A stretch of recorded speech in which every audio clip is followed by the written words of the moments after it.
did hit record, but I stopped it because I was just standing here doing nothing. So, hey, everybody out there. All right. So, in the picture, it was always a proximity thing, like, oh, I'm kind of by, so I'm going to help out here. But this is actually the road. It's a 17-mile road going from Jerusalem down to Jericho. Now, has anybody done any like extended hiking, like long hikes? Anybody with elevation? Yeah, some of you have done it. So when you see some kind of road or path like this is, I can see a long way what's happening, because the picture is always okay, you just came upon it. Like this happens to me, like I'll pull up to a stoplight and all of a sudden I'll see somebody asking for money on the side. But I typically don't see them several stoplights ahead. Like at that moment, it's like an instantaneous decision. How am I going to impact here? But in this case, these three travelers would have seen the person laying on the road well in advance of getting up to them. So super interesting to start to think about how much time they had to think about what they were going to do. All right, so let's think about the movie from last week. For those of you that were here, I'm going to ask you to help out and tell the beats of the story. So the first thing, we saw an old man hurt in an alley walking along the street. What was happening at this point in time? He was barely making it. He's barely making it. Somebody else. Somebody else. He was bleeding. He's bleeding, right? He's been mugged.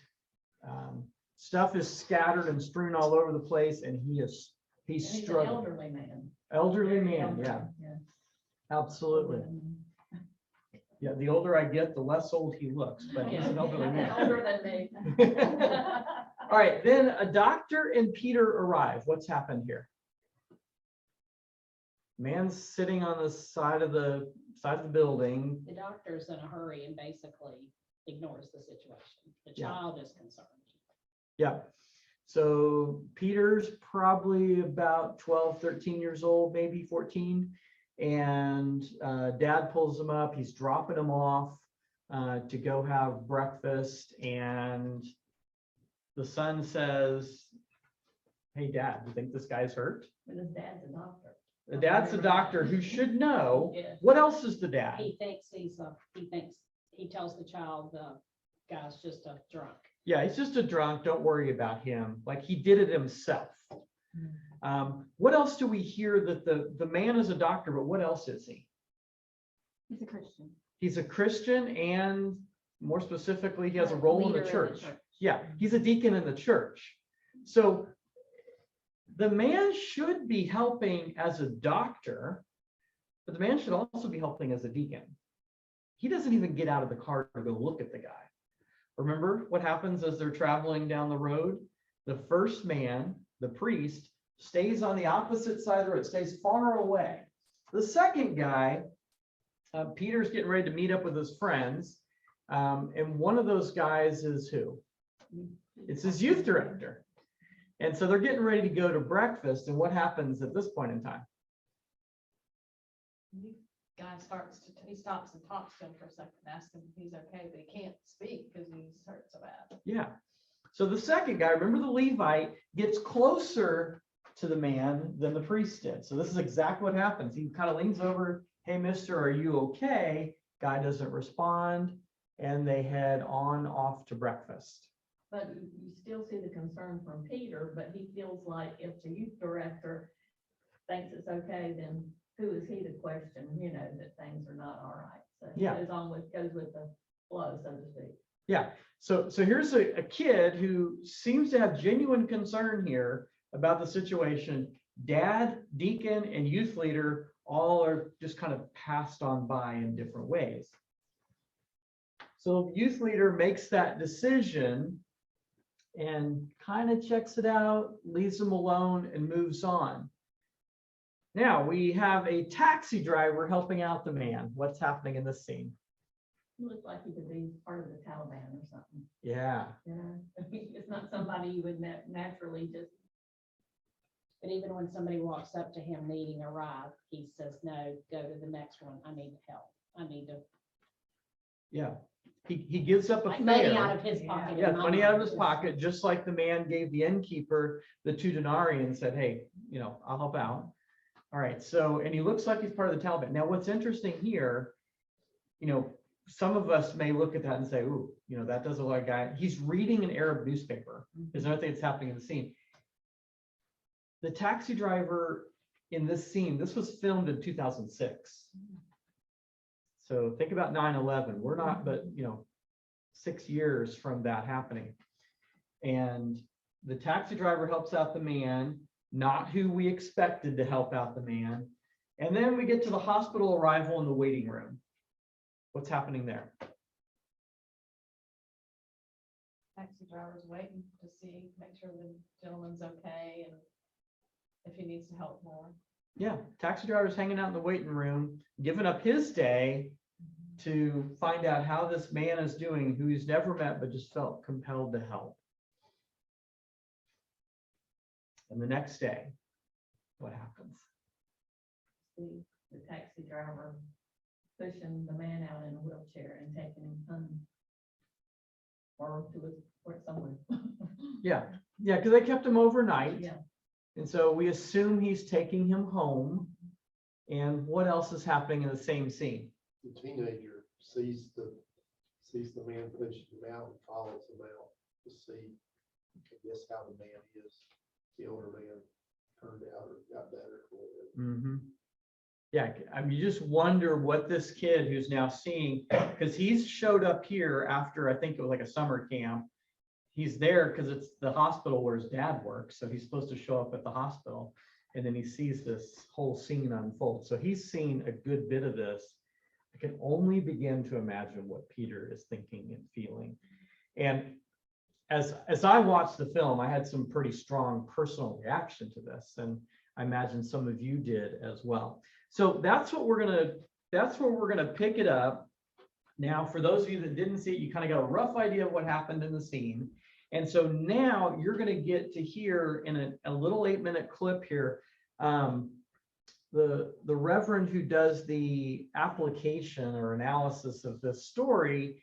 At the time, he was the pastor at Change Point in St. Louis. He's now head of something called 10-Man Ministries outside of Nashville. And so it's kind of a neat story if you want to look up what 10-Man's doing. But we're going to hear Reverend Jeff help us think about how might we apply the story of a Good Samaritan. And I like the way he does it. It's very different than we typically hear with the Good Samaritan. So I'm going to switch over to that. Make sure nobody's trying to get in the room. There we go.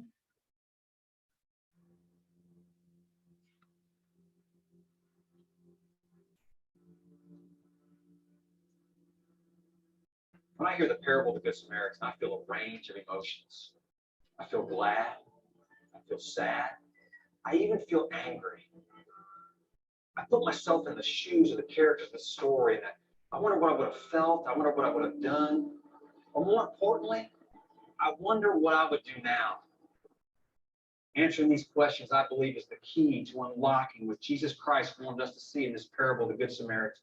In it, a power is revealed that will unlock in us a God-prompted love, compassion, and mercy to those people that God brings upon our path.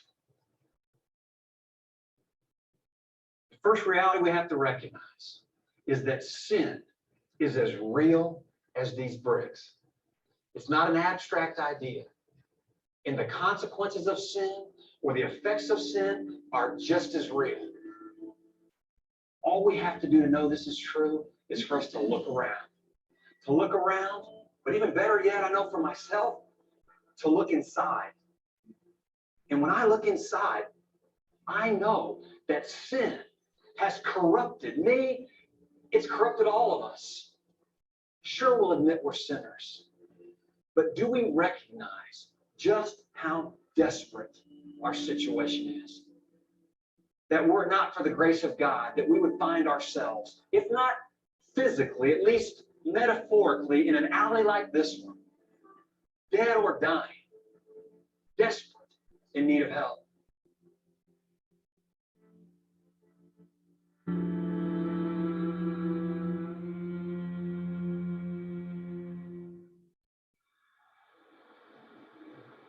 We're too familiar with this parable which is why it doesn't surprise us when those first two men don't stop to help. Now, it doesn't surprise us, but it does still bother us. We put ourselves in the shoes of this doctor, and like him, we can come up with 100 reasons why we wouldn't stop to help. Rationalizing, justifying, and excusing ourselves out of doing our duty. Duty. We don't like how this sounds or how this feels. Yet we do judge these two men for not stopping to help. One is both a doctor and a deacon. So both by his calling as well as his profession, we know that he's committed to helping others. The other is a religious man. So he too, we would expect, would be committed to putting the needs of others above himself. Isn't that what makes their inaction so intolerable? Which is why when these first two travelers fail so miserably, we intuitively feel their guilt. Because we expect them, we want them to be responsible for this man on the side of the road.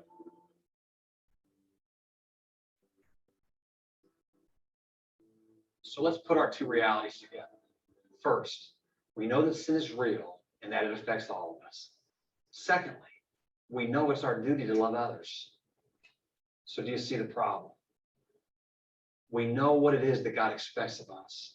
Yet because of our sin, we become masters at not doing it. In fact, we can be so good at this, we can come up with reasons why it's the most loving thing to do nothing. We know it's our duty to help, and we feel guilt. But do we feel love? And if we don't feel love, it's because we're missing something. Remember the law of love. It says, love your neighbor as you love yourself. Which brings us to our third reality. He who has experienced the love of God will express the love of God.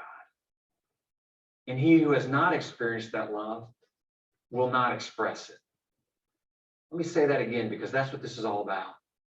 The person who has experienced the love of God will be empowered to express that love. And the person who has not experienced the love of God will not be able to express it. That's why the first two men in this parable have such a difficult time carrying out their duty. They were so self-reliant and so self-righteous that they saw their need as just a little. Therefore, they experienced the love of God just a little, and therefore had no capacity to give any of that love to anybody else. There's two people in the New Testament that we see Jesus has the most difficult time with. It's the religious man and the wealthy man. Two groups of people that had a hard time seeing their need. Therefore, two groups of people that could not experience the fullness of his love for them. And therefore, two groups of people that had no ability to love anyone else. Where does compassion come from? How has this kind of love grown in our hearts? We need to look at where we've been. We've said that sin is real, and its effect upon us is just as real. We also know that it's our duty to love others, but that we will only love others to the extent that we have seen our own need and experienced love ourselves. We love because God first loved us. The parable of the Good Samaritan is really a story about you, me, and Jesus. And it's not until we see ourselves as that battered and broken man on the side of the road that our hearts will be filled with compassion toward other wounded travelers who, like us, are in need of the love of Christ expressed through the hands of Christ. It's only when our hearts are flooded by the love of Christ, rushing in to fill the vacuum created by our need, that our hearts are warmed by his Holy Spirit, empowering us to move toward others, fulfilling the law of love. And that doesn't feel like duty. It feels like love, because that's what it is. It's love.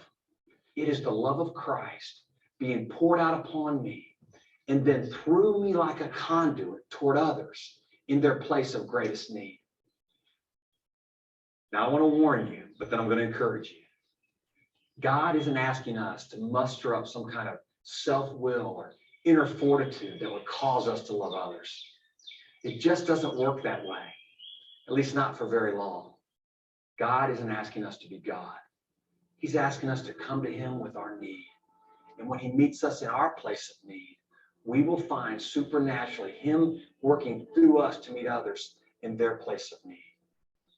To the extent that we find ourselves experiencing him in our need of him, to that extent, we will find ourselves empowered to give that same love to others, to love others the way we love ourselves. And it's going to be in those moments, again, experiencing his love for us and then expressing that same love for others, that we will be living the way Jesus described it in the kingdom of God.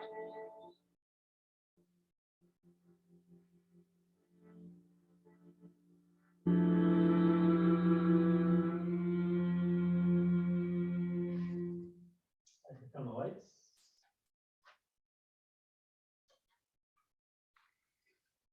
All right.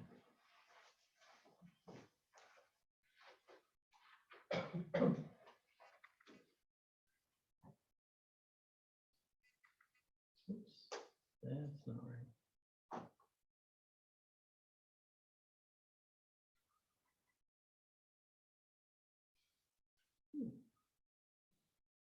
Stand by. That hospital was in Greenville, South Carolina. Is it? And I was able to read the name off the door.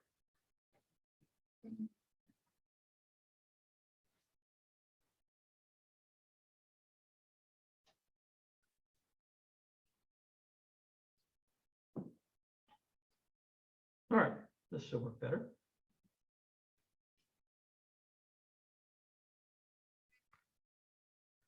Okay, so whether you saw the whole film or just saw the pieces there, what emotions did the Good Samaritan film evoke in you?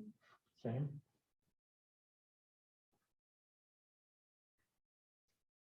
Things are not always as they appear, like him thinking the doctor thinking he was a drunk, but Mhm. even if he was a drunk, he was hurt, he needed help.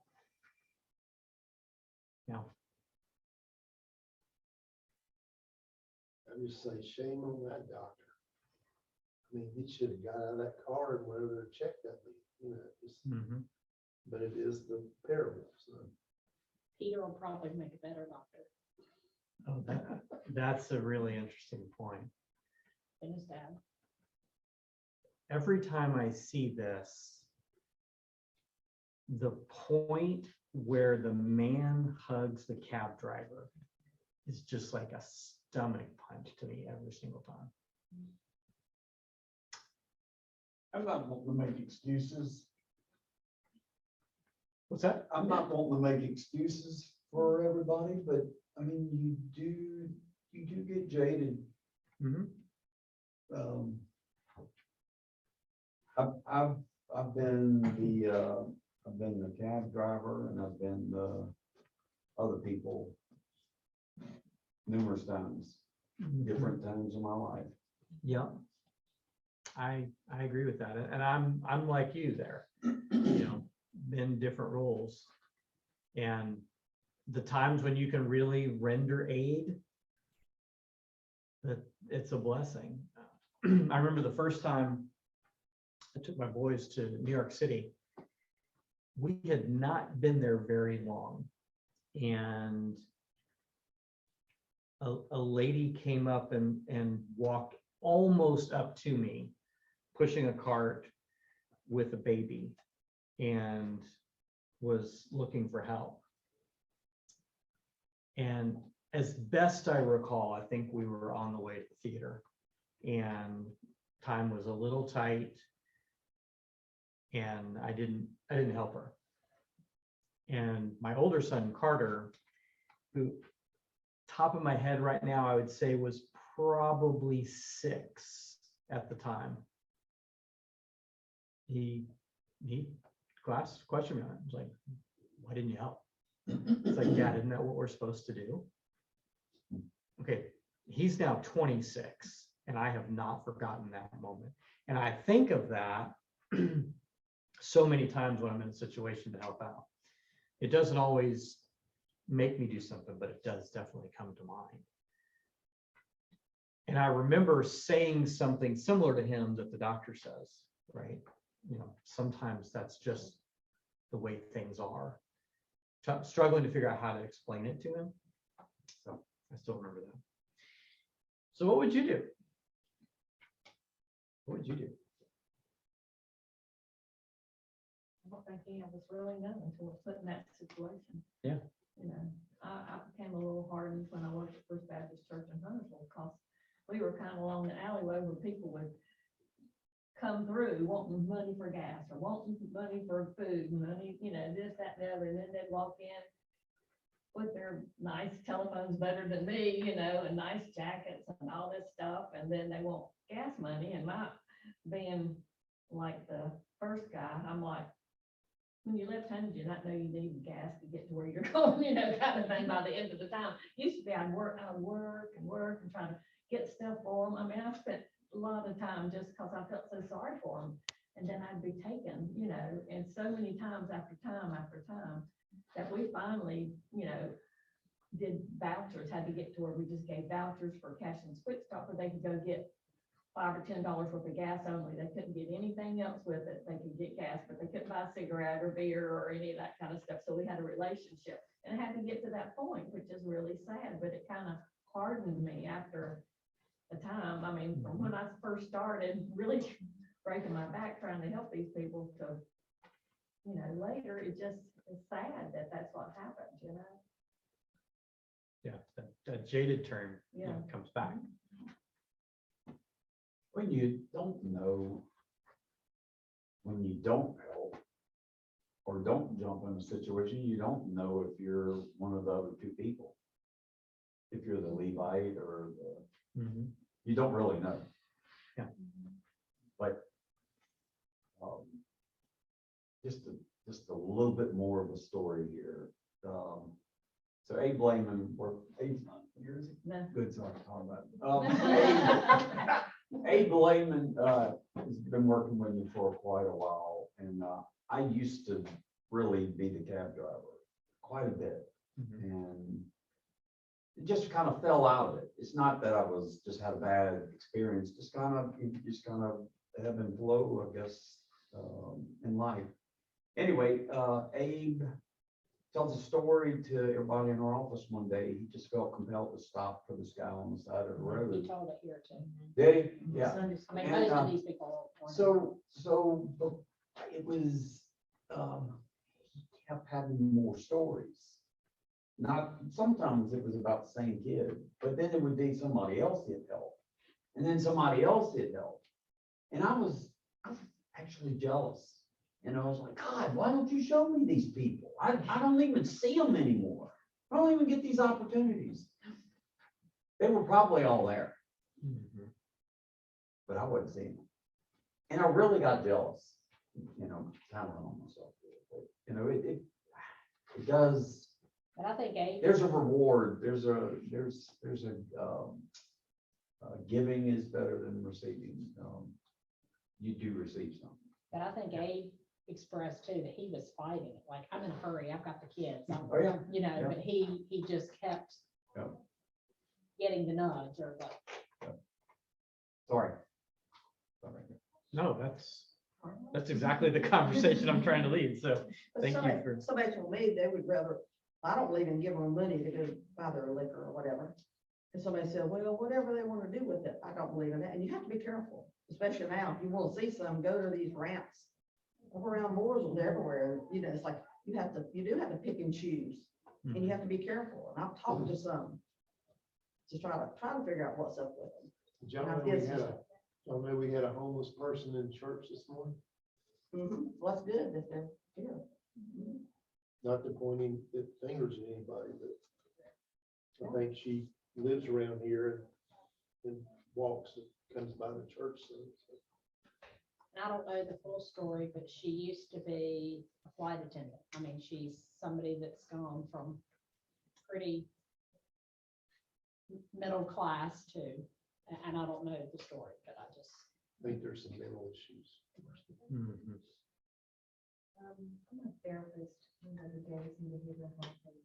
And a lot of people that, we're discussing very much almost mental health, substance abuse, and like Karen was saying, some of them just in that survival mode have learned very much how to manipulate. And it's hard to be sensitive and caring when you know they're doing that. On the other hand, you have a lot that are not and are very much in need. And it is hard because it's hard to decipher what's what. But I mean, this hit step on my toes big time because, we're just like what Daisy was saying, I mean, there's a lot of people homeless, a lot more people panhandling. And you're sitting in line in that traffic and you're just like, I don't want to look at their face. Because you just, I don't have any money, or if I do have money, just like this, you don't want to give them that to encourage any drugs or alcohol. And I'm always I wish I had some like lunch thing or a bag of apples and stuff like that. And this kind of hits me more so in planning ahead to have some kind of, because there is more and more, and it's very difficult. And just instead of not doing and helping, but kind of plan ahead because they are there and you're gonna get nudged. And so often I felt so bad because I want to help, but I don't want to give them money because of the concerns. But in the same sense, I'm like, well, especially when you see some people, with their kids, especially, and I have kind of, because of that, I've given money because of that, but again, the same scenario is you want to do what God wants you to do. And it's hard, just like what Karen was saying, helping, and you see the manipulation and all that kind of stuff. But even with those that are doing it over years of the survival mode, so just like what you're talking about, I'm thinking, okay, maybe I'll make a little lunch thing and put a little scripture verse in it. But just make Bottle of sure. water packet. Yeah, that's what I'm thinking. I'm like, I'll it's carry like it. something we could do, just have it ready and preserved, ready in the trunk. I see him, just gonna give it to him, but it does hit home because it's more and more, you're seeing more and more. Mhm. Yeah, and we have to take care of our own sin so that we can see need and be ready, right? So whatever it is that ready is, right? If it's hey, I've got some stuff in my car I keep, and asking God, hey, show me, I may see a lot of need out there, but show me the one you have for me. Well, in the story, the Samaritan didn't just give him some money and keep going. Yeah. He stopped and helped him in the way he actually needed help. So that's part of it, I think. Mhm. Yeah. You make a great point there. It was, what does the man need most? If you given him money, that probably wouldn't have helped him much. And not only was it I'm going to see what he needs, but I'm making a significant time commitment to do this. And it's at a personal cost. He gave up a lot of cab fares. So, all right, we are, yeah. Just an example, last Sunday, I think you just have to use discernment on what you have the ability to help with. Mhm. And I think especially now, like, so many people have health problems, they're stressed out for different things. I was at Pierce Tier last week, and the manager actually had passed out in his office, and his wife came in, and I was checking out, and at 10 minutes before I told Mom, I called her because Derek was out of town and said, I gotta get home, I don't feel good, I just gotta get my groceries and get home. And the wife started pounding on the window. She's like, he had chest pains, I know he's passed out in there. And there were like probably 8 people, and they were just standing there. Nobody would help her. And so like I went running trying to find somebody to help. I was calling 911. Finally, somebody came up and helped her. And I'm like, does anybody know CPR? Can anybody help? And like everybody was just standing. And so like I called 911 and I just went out. And later I was telling Derek I felt guilty because I do know CPR. I do know how to use a defibrillator, but I wasn't physically able to do that at that point. I would be more of a burden on them. And it was just amazing because I'm like, nobody acted, like she was kind of by herself, and I tried to do what I could, and then I was like, I can't do anything else, so I was like, I just need to pray, and like, he did pass away, I found out later, but like, I'm like, what can I do now? Like, I want to find out who this woman is, reach out to her, and like, Michelle was telling me that supposedly somebody even was like desperately bleeding at Costco the other week, and people were just standing around staring at them. And it's like, you just have to do what you can do in those situations, and like, God will give you discernment of what you can do. And that's the, y'all pray for his family. I don't know him, but it's just like, you know, so many, like a whole grocery store, more people come in and nobody was helping this lady until like finally somebody came to help. So I think just use discernment on what you have. If it is just giving the homeless person a snack and saying, I'm praying for you, like, it's just using the discernment, and the Holy Spirit hopefully will work through you on what you can do. That's a big story right there. Appreciate that you know the CPR. That's a good reminder for me to get update 8. That's another thing. Derek's been doing safety classes this week, and I'm like, it really makes me like see the need for that, and like, that everybody needs to do it. Or I was just surprised they also didn't have a defibrillator anywhere. It was like amazing. There were grown men that were just standing there, and I'm like, can somebody like get something to break the window? Like, you know. Carry gloves in my face mask, because even watching the video, the guy's bleeding, and the first thing that popped in my head is bloodborne pathogens. Gloves, a tourniquet, and a face mask.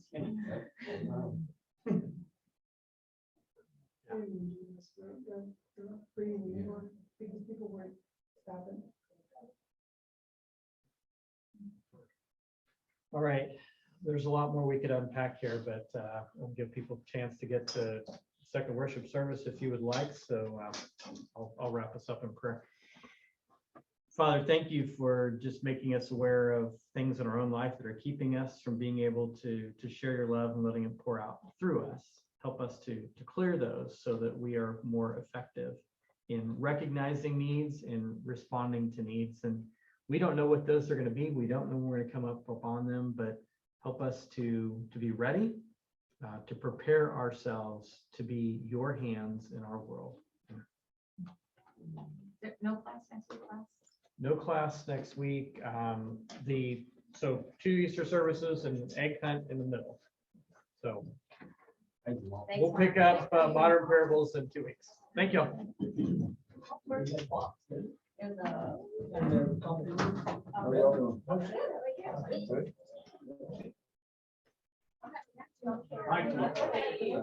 Question. Thank y'all for Hopefully joining an us. answer. Yes. Oh, yeah, you got the answer. Thank you, we appreciate it. Congratulations. Yeah. All right, I know Yeah. that. Hopefully the answer.